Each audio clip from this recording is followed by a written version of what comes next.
Hey folks, Juan Bagnell here at Newegg Studios, and we're here with a quick take. We want to get your opinion. We want to hear from you.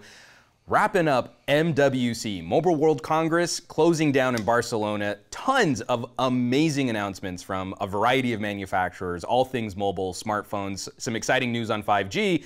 But obviously, the biggest stories coming out of Spain, phones that fold. And we want to hear from you. What was your favorite take on the foldable phone? Were you feeling more a bit Galaxy Fold, a phone that opens up into a mini tablet view? Were you looking at the Huawei Mate X, a phone with a wraparound screen that had a much bigger screen to bezel ratio? Or were you maybe considering a dark horse like the LG V50, totally normal smartphone, but then you could attach a second display as part of your case? There should be like a little poll popping up on your screen right now. So you can vote on that if you just want to click a button, but we want to hear from you. Drop us a comment down below. Who had the best take on the foldable phone? And we're going to take some of your best comments, use that in a future video.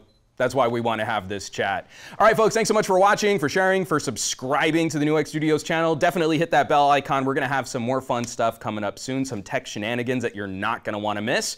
And I'll catch you all on the next video.